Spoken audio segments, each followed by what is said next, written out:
YouTube channel में आपका स्वागत एवं अभिनंदन है। आज इस वीडियो में भ्रंश का अर्थ एवं भ्रंश के प्रकार के बारे में अध्ययन करेंगे। भ्रंश किसे कहते हैं और उसके जो प्रकार हैं उन प्रकारों का डिटेल से अपन अध्ययन करेंगे। तो ये जो टॉपिक है ये बहुत ही महत्वपूर्ण है, क्योंकि पिछले आप पेपर में आप देखोगे तो उसमें इससे संदर्भ में बहुत सारे प्रश्न बनते हैं। तो अतः आपको इसको ध्यान से अपने सुनना भी है और अपने नोटबुक में PDF भेज दिया है, तो आपको इसको अपने नोटबुक में ज़रूर नोट्स बनाएं। सबसे पहले अपन देखेंगे भ्रंश क्या होता है। तो भ्रंश जो है भूपटल जो पटल विरूपणी जो शक्तियाँ हैं उन पटल विरूपणी शक्तियों के अंदर ही इसकी जो उत्पत्ति होती है। भ्रंश किससे बनता है, तो यानी भूपटल में पृथ्वी के अंतर्जात बल द्वारा जो एक तल के सहारे, ये अपने को ध्यान रखना है, यानी भूपटल में पृथ्वी के अंतर्जात जो बल होते हैं उन अंतर्जात बलों द्वारा एक तल के सहारे चट्टानों का स्थानांतरण को भूपटल विभंग कहते हैं।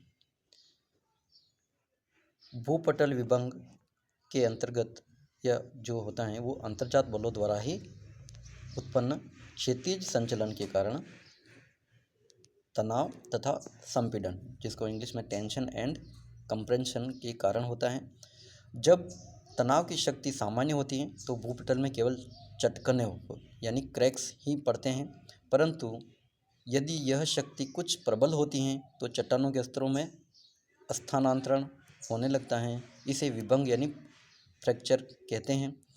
इसमें चट्टानों का स्थानांतरण सामान्य ही होता है। यदि तनावमूलक संचलन अधिक तीव्र हैं तो विभंग तल के सहारे चट्टानों का स्थानांतरण बड़े पैमाने पर होता है। इसे भ्रंश कहते हैं। यानी बड़े पैमाने पर जब विभंग तल के सहारे चट्टानों का स्थानांतरण होता है तो उसे अपन क्या कहते हैं, भ्रंश कहते हैं। दरार या चटकन का प्रभाव भूपटल के केवल ऊपरी भाग में ही होता है। यानी दरार या चटकन का जो प्रभाव होता है वो सामान्यतः क्या है, केवल भूपटल के ऊपरी भाग में ही होता है तथा नीचे की ओर जाने पर इसका प्रभाव नहीं होता है।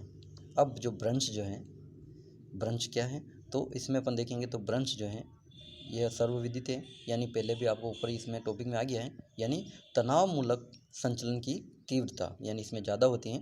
तनावमूलक संचलन की तीव्रता के कारण जब भूपटल में एक तल के सहारे चट्टानों का स्थानांतरण हो जाता है तो उत्पन्न संरचना, यानी जो संरचना जैसी अपने को जो स्थानांतरण होता है उसके बाद में जो संरचना दिखाई देती है उसको अपन क्या कहते हैं, भ्रंश कहते हैं। यानी एक बार और रिपीट कर रहा हूँ, तनाव मूलक संचलन की तीव्रता के कारण जब भूपटल में एक तल के सहारे चट्टानों का स्थानांतरण हो जाता है तो उत्पन्न संरचना को भ्रंश कहते हैं। जिस तल के सहारे भूपटल की चट्टानों में खंडों का स्थानांतरण होता है उसे विभंग तल कहते हैं, और जिस तल के सहारे भूपटल की चट्टानों का जो स्थानांतरण होता है उसको अपन क्या कहते हैं, विभंग तल या भ्रंश तल कहते हैं। ये अपने को ध्यान रखना है, ठीक है, विभंग तल या भ्रंश तल। वास्तव में विभंग तल के सहारे ही गति होती है जिससे भ्रंश का निर्माण होता है। भ्रंश तल जिसके सहारे गति या संचलन होता है लंबवत हो सकता है, झुका हो सकता है और क्षैतिज हो सकता है। यानी तीनों स्थितियाँ हो सकती हैं। देखो, या तो क्या हो सकता है, लंबवत हो सकता है, झुका हुआ हो सकता है और क्षैतिज भी हो सकता है, वक्राकार भी हो सकता है या किसी भी रूप में हो सकता है। यानी जो तल के सहारे जो संचलन जो होता है, जब भ्रंश उत्पन्न करने वाला संचलन क्षैतिज, लंबवत या किसी भी दिशा में कार्य कर सकता है। चट्टानों में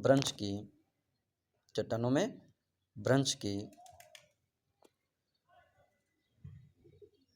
समय लंबवत दिशा में चट्टानी खंडों का स्थानांतरण हजारों किलोमीटर तक तथा क्षैतिज दिशा में कई किलोमीटर तक होता है, परंतु इसका यह तात्पर्य कदापि नहीं है कि समस्त स्थानांतरण एक ही बार में संपन्न हो जाता है। ये अपने को ध्यान रखना है, यानी एक ही बार में संपन्न हो जाए ऐसा नहीं है। प्राय यह अनुमान किया जाता है कि सामान्य रूप में भ्रंश संचलन एक बार में कुछ मीटर तक हो सकता है। ब्रंश वास्तव में भूपटल के निर्बल क्षेत्र को प्रदर्शित करता है, यानी ये जो होता है ब्रंश जो होता है वो सामान्यतः क्या है, निर्बल क्षेत्र को ही प्रदर्शित करता है, वहीं से इसका चटकन या ब्रंश का तल होता है। ब्रंश की उत्पत्ति तथा उसके प्रकारों के विश्लेषण के पूर्व ब्रंश से संबंधित कुछ पारिभाषिक शब्दों का अर्थ समझना बहुत ही आवश्यक है। बिना इनके अपने को आगे जो ये शब्द आएंगे तो वो समझ में नहीं आएंगे, अतः इसको इन शब्दावलियों को समझना बहुत जरूरी है। पहले है विभंग तल या ब्रंश तल, यानी जिस तल के सहारे चट्टानों का स्थानांतरण होता है सामान्य अर्थों में, उसको अपन विभंग तल या ब्रंश तल कहते हैं। जैसे इसमें देख लो, विभंग तल वह सतह होती हैं जिसके सहारे संचलन होने से चट्टानों का स्थानांतरण होता है। यह लंबवत, क्षैतिज, झुका हुआ या वक्राकार किसी भी प्रकार का हो सकता है। ठीक है, ये पहले ऊपर भी आ गया है। ठीक है, अब जो है दूसरा जो शब्दावली जो है इसमें वो है ब्रंश गति, यानी डीप जो होता है ये ब्रंश नति, यानी ये जो डीप जो होता है इसकी होता है। तो ब्रंश तथा क्षैतिज तल के बीच के कोण को विभंग तल की नति कहते हैं। ब्रंश नति जो किसे कहते हैं, एक बार और रिपीट कर रहा हूँ, ब्रंश तथा क्षैतिज तल के बीच के कोण को विभंग तल की नति कहते हैं। जैसे इस डायग्राम में आप देख सकते हो, ये जो है एक क्षैतिज अक्ष है और इसके सहारे जो ये कोण बन रहा है उसको अपन क्या कहते हैं, ब्रंश नति या कोण। तीसरी जो शब्दावली जो है वो है उपक्षेपित खंड, यानी इसे ऊर्ध्वपात लंब भी कहा जाता है। ब्रंश तल के दूसरी ओर के खंड की अपेक्षा जैसे भाग को उपक्षेपित खंड कहा जाता है। तीसरा जो है वो वो है अधक्षेपित खंड, यानी ये जो है नीचे की तरफ जाता है उसको, और जो ऊपर की ओर जाता है उसको ये उपक्षेपित खंड कहते हैं, और जो नीचे की ओर जाता है उसको अधक्षेपित खंड कहते हैं। जैसे इसे अवपात पार्श्व भी कहते हैं। ऊपर उठे हुए खंड की अपेक्षा निचले खंड को अधक्षेपित खंड कहते हैं। यह पता लगाना कठिन होता है कि वास्तव में कौन सा पार्श्व या खंड गतिशील हुआ है, ये भी अपने को ध्यान रखना है। यानी संरचना जो दिखाई देती है लेकिन वास्तव में अपने को पता नहीं चलता है कि वो कौन सा खंड जो है वो गतिशील हुआ है। पांचवी जो शब्दावली है वो है शीर्ष भित्ति। शीर्ष भित्ति यानी ब्रंश की ऊपरी दीवार को शीर्ष भित्ति या ऊपरी भित्ति कहते हैं। यानी ब्रंश की जो भी ऊपरी जो दीवार होती हैं उसको अपन क्या है, ब्रंश भित्ति या ब्रंश ऊपरी भित्ति कहते हैं। ये जैसे आप इसमें देख रहे हो, यानी ये जो डायग्राम है इसमें ये ऊर्ध्वपात खंड है, ये जो आपका ब्रंश का गार है ये जो, ठीक है, और ये जो कोण बन रहा है आपका लटकती दीवार, या अधक्षेपित खंड या अधपात खंड भी कह सकते हैं। तो इनमें जो है कौन सा नीचे दशाया और कौन सा ऊपर उठा है ये अपने को पता नहीं चल पाता है। ठीक है, अब जो है अगली जो शब्दावली अपन देखेंगे वो है पाद भित्ति, यानी ब्रंश की निचली दीवार को पाद भित्ति कहते हैं। यानी ब्रंश की जो निचली जो दीवार है उसको अपन पाद भित्ति कहते हैं। इसके बाद में सातवां जो है ब्रंश का गार, यानी ब्रंश के कारण स्थलीय सतह पर निर्मित खड़े ढाल वाले किनारे को ब्रंश का गार कहते हैं। ये जैसे आप ब्रंश का गार इसमें दिख रहा है आपको, यानी ये जो डायग्राम है इसमें ये ब्रंश का गार है। ठीक है, ये जो एकदम दिखाई दे रहा है ब्रंश का गार, यानी ब्रंश के कारण स्थलीय सतह पर निर्मित खड़े ढाल वाले किनारे को ब्रंश का गार कहते हैं। अधिक खड़े ढाल के कारण कगार कभी कभी क्लिप के समान होते हैं और कगार का निर्माण सदैव ब्रंशन द्वारा ही नहीं होता है। कभी कभी कगार का निर्माण अपर्दन द्वारा भी हो सकता है। अब है ब्रंश के प्रकार। अब ब्रंश के प्रकार की बात करें तो ब्रंश के जो प्रकार हैं उस ब्रंश के प्रकारों को अपन देखेंगे। तो ये जो सबसे पहले अपन देखेंगे तो ब्रंश जो है सबसे पहला है सामान्य भ्रंश, यानी जब तनावमूलक जो बल होता है वो क्षैतिज संचलन के कारण विपरीत दिशा में सरकते हैं तो उससे क्या है, एक जो तल के सहारे चट्टानों का स्थानांतरण हो जाता है तो वो भ्रंश जो होता है वो सामान्य भ्रंश कहलाता है। जैसे इसमें देख लें, चट्टानों में दरार पड़ जाने के कारण उसके दोनों खंड जब विपरीत दिशा में, ये अपने को ध्यान रखना है, जब दरार पड़ जाती है तो दोनों खंड जो होते हैं वो विपरीत दिशा में सरकते हैं। ठीक है, विपरीत दिशा में सरक जाते हैं तो उसे सामान्य भ्रंश कहते हैं। सामान्य भ्रंश में शीर्ष भित्ति या निलंबी भित्ति अधक्षेपित खंड की ओर होती हैं, अर्थात यह भ्रंश तल के नीचे की ओर सरक जाती हैं, यानी भ्रंश तल के नीचे की ओर सरक जाती हैं।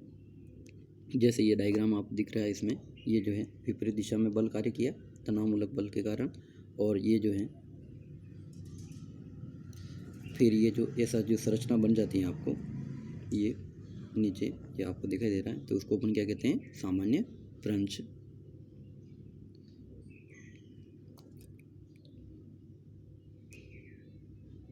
भ्रंश तल प्राय लंबवत या खड़े ढाल वाले होते हैं। सामान्य भ्रंश द्वारा निर्मित खड़े ढाल वाले कगार को प्राय भ्रंश कगार कहा जाता है। भ्रंश कगार की ऊंचाई कुछ मीटर से लेकर 1000 मीटर तक होती है, परंतु कगार की वास्तविक ऊंचाई का पता लगाना कठिन होता है क्योंकि उसमें अपर्दन द्वारा ह्रास हो जाता है। ठीक है, अब है व्युत्क्रम भ्रंश। व्युत्क्रम भ्रंश का ये डायग्राम है, इसमें क्या होता है, बल आमने सामने कार्य करता है। ठीक है, ये दिखाई दे रहा है आपको डायग्राम, तो इसमें जो है एक भाग इसके ऊपर चढ़ा हुआ दिखाई दे रहा है। ठीक है, तो इसको अपन क्या कहते हैं, व्युत्क्रम भ्रंश।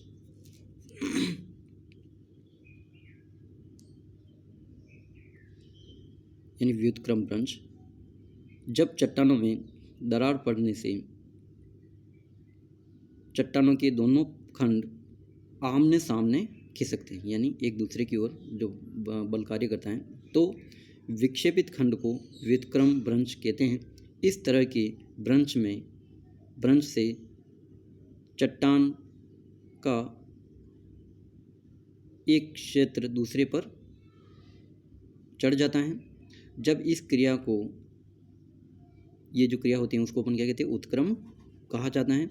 इस आधार पर व्युत्क्रम भ्रंश से उत्पन्न उत्क्रम भ्रंश या क्षेपित भ्रंश भी कहा जाता है, इसको क्षेपित भ्रंश भी कह सकते हैं।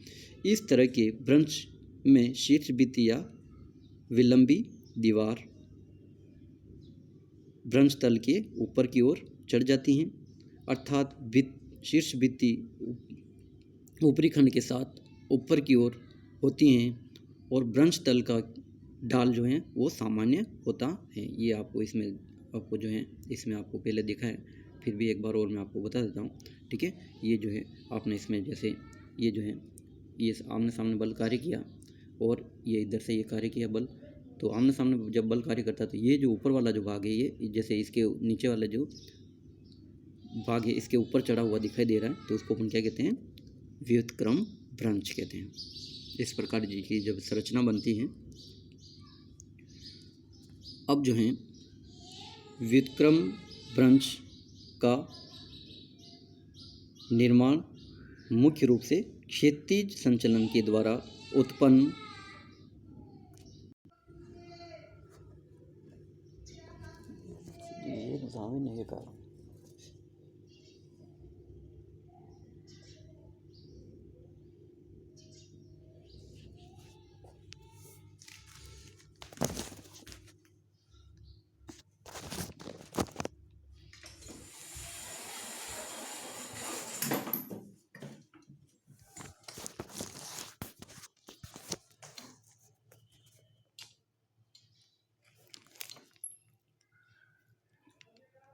तो ये जो है अपने को ध्यान रखना है, यानी संपीड़न के द्वारा ही होता है। अब जो है अपन देखेंगे पार्श्वी या नतिलंबी भ्रंश, यानी ये जो है नतिलंबी सर्पण भ्रंश, यानी क्षैतिज दिशा में संचलन होने से जब भ्रंश तल के सहारे क्षैतिज गति होती है तो उसे क्या है, पार्श्विक भ्रंश या गति लंबी भ्रंश कहते हैं। ठीक है, यानी ये बिल्कुल ये जो है एकदम क्षैतिज दिशा में होता है तो उसको अपन ये पार्श्वी भ्रंश या गति लंबी भ्रंश कहते हैं। जैसे ये जो आपके डायग्राम दिख रहा है, इस डायग्राम में आप देख सकते हो, ये जो है अपने को ये यहाँ पे ये क्षितिज बिल्कुल दिखाई दे रहा है, ठीक है। इसको पार्श्वी या गति लंबी भ्रंश भी कहते हैं। अब जो है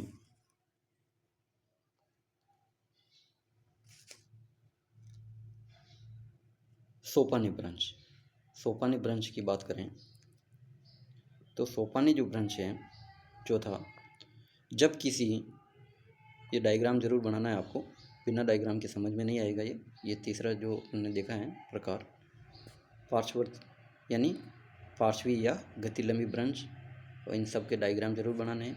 अब जो चौथा जो प्रकार है वो है सोपानी भ्रंश, यानी सोपान में क्या है, सीढ़ीदार जो एक तल के सारे जो संचलन होता है उसके बाद निरंतर उसी दिशा में जब संचलन होता रहता है तो वो सीढ़ियों के समान दिखाई देता है, उसको अपन क्या है सोपानी भ्रंश कहते हैं। जब किसी भूतल में कई भ्रंश का एक इस तरह निर्माण होता है कि सभी का तल की ढाल एक ही दिशा में हो तो सोपानी या सीढ़ीदार भ्रंश कहते हैं। इस तरह के भ्रंश में निर्माण के लिए यह आवश्यक है कि भ्रंश द्वारा अधक्षेपित भ्रंश का अधोगमन एक ही दिशा में हो, ये ध्यान रखना है, एक ही दिशा में होता है। जैसे ये डायग्राम आपको दिखाई दे रहा है, इसमें ये जो है जैसे ये यहाँ तल है, फिर ये यहाँ से ये खिसका हुआ दिखाई दे रहा है तो ये नीचे आ गया, फिर इसके आगे ये तल नीचे ये है। तो इस प्रकार से ये सीढ़ीदार यानी सोपानी जो भ्रंश का निर्माण होता है, एक ही दिशा में भ्रंश तल के सहारे चट्टानों का सरकना होता है। अब जो है भ्रंशन द्वारा स्थलाकृतियों का विकास किस प्रकार से होता है, तो ये जो है यानी भ्रंशन की क्रिया द्वारा स्थलखंड का कुछ भाग ऊपर उठ जाता है तथा कुछ भाग नीचे चला जाता है। इस कारण कई तरह के स्थल रूपों का निर्माण होता है, जिस पर अपर्दन द्वारा अनेक स्थल रूप अंकित किए जाते हैं। भ्रंश द्वारा निर्मित स्थल रूपों में हॉर्स्ट, ग्राबेन या जिसको अपन द्रोणिका भी कह सकते हैं तथा रिप्ट घाटी महत्वपूर्ण है। यहाँ पर रिप्ट घाटी का विशद विवेचन किया जा रहा है, यानी रिप्ट घाटी जो है यानी जिसको रिप्ट वैली इंग्लिश में कहते हैं, यानी भ्रंशन की क्रिया द्वारा उत्पन्न रिप्ट घाटी या दरार घाटी एक महत्वपूर्ण स्थलाकृति है। किसी स्थान पर जब दो सामान्य भ्रंश कई किलोमीटर की लंबाई में एक तरफ पड़ते हैं कि उनके बीच का भाग नीचे धंस जाता है और एक बेसिन या घाटी का निर्माण हो जाता है, तो उसे अपन क्या कहते हैं, रिप्ट घाटी या ग्राबेन कहते हैं। ये जो है आप इसमें डायग्राम में आगे देख सकते हो, यानी ये जो अपने डायग्राम है इसमें जैसे ये जो सामान्य भ्रंश आपको दिखाई दे रहा है, ठीक है। तो इस सामान्य भ्रंश में जैसे ये जो तल ऊपर और इधर भी तल ऊपर है और ये बीच वाला जो भाग है वो नीचे धंस जाता है, ठीक है। तो अपन क्या कहते हैं, उसको रिप्ट घाटी कहते हैं, ठीक है। ये से जो है राइन घाटी में आपको दिखाई दे रहा है, यह जो विश्व स्तर पे जो है राइन नदी है और अपने नर्मदा और ताप्ती भी जो हैं वो रिप्ट घाटी के ही उदाहरण हैं। तो ये अपने को ध्यान रखना है, जीके के प्रश्न हैं तो आते रहते हैं। यदि अपन इसमें आगे अपन देखते हैं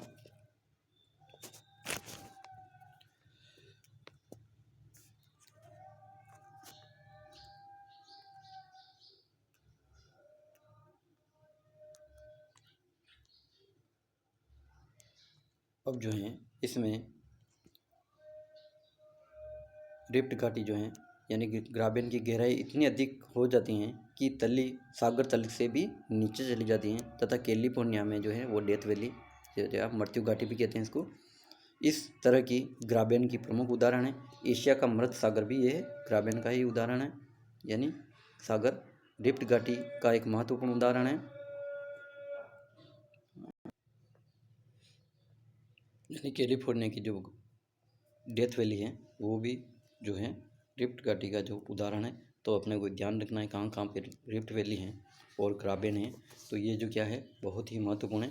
यानी ये जो अपन देखेंगे यानी एशिया का जो मृत सागर है वो रिफ्ट घाटी का ही एक महत्वपूर्ण उदाहरण है, जिसकी तली सागर तल से क्या है 866.93 मीटर नीचे है। यानी सागर तल से भी कितना 866.93 मीटर नीचे है। इसी प्रकार रायन घाटी की सतह भी सागर तल से 433.3 मीटर नीचे है। इस ग्राबेन की समस्त गहराई 1.6 किलोमीटर है। रिफ्ट घाटी या ग्राबेन के उदाहरण न केवल भूपटल की सतह पर दिखते हैं वरन सागर तल में भी मिलते हैं। संसार की सबसे बड़ी गहरी ग्राबेन का जो उदाहरण है महासागरों के द्वीप में मिलते हैं, जिसमें क्यूबा के दक्षिण में बार्ट टेलेट जो हैं यहाँ पे 4.8 किलोमीटर गहरी हैं। ठीक है, ये तो इस प्रकार से अपने को ये ध्यान रखना है, यानी कहाँ कहाँ पे हैं जो ये अपने को जो संरचना दिखाई देती हैं। फिलीपाइंस की वहाँ पे भी हैं। ठीक है, तो अब जो है अपने को देखेंगे अगला जो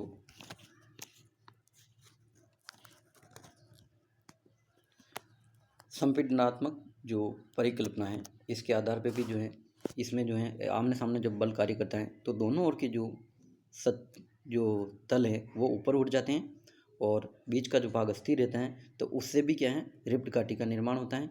ये जो तीसरी जो है, जैसे इसमें अपन आपको बता देता हूँ, जैसे एक तल है और यहाँ पे जैसे ये बीच में ये दरार है, तो यहाँ से जो है ये दोनों ओर के जो भाग है ऊपर उठ जाएंगे। यहाँ पे समानांतर दो ब्रांच होते हैं तल, तो यानी बीच का भाग स्थिर रहता है और ये दोनों साइड वाले जो ऊपर उठ जाते हैं, तो ये जो संरचना दिखाई देती है वो भी रिफ्ट घाटी जैसी दिखाई देती है। लेकिन उसमें और इसमें अंतर है, यानी इसमें क्या है आमने सामने जब बल कार्य करता है तो दोनों ओर के जो पार्श्व जो हैं वो ऊपर उठ जाते हैं और बीच का जो भाग है वो अस्थिर रहता है।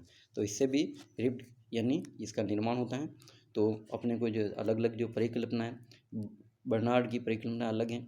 ठीक है, तो अपने को जो ये सभी ध्यान रखनी है, तो इससे अपने को रिफ्ट घाटी के बारे में समझ में आ जाएगा। तो अब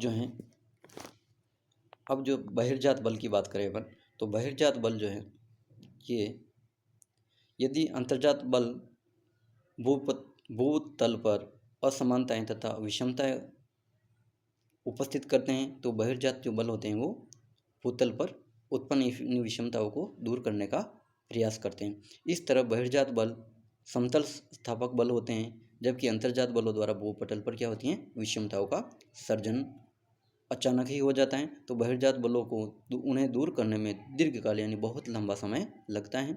बहिर्जात बलों का भूपटल पर प्रमुख कार्य अन्नाच्छादन होता है, यानी अपर्दन और अपक्षय। अन्नाच्छादन के अंतर्गत अपक्षय तथा अपर्दन की सम्मिलित क्रियाओं का अध्ययन किया जाता है। ठीक है, अपक्षय के अंतर्गत चट्टानों का विघटन तथा वियोजन उसी स्थान पर हो जाता है। इस प्रकार ये अपन आगे के टॉपिक में देखेंगे। धन्यवाद। इसको अपने को नोटबुक में ज़रूर नोट्स बनाने हैं।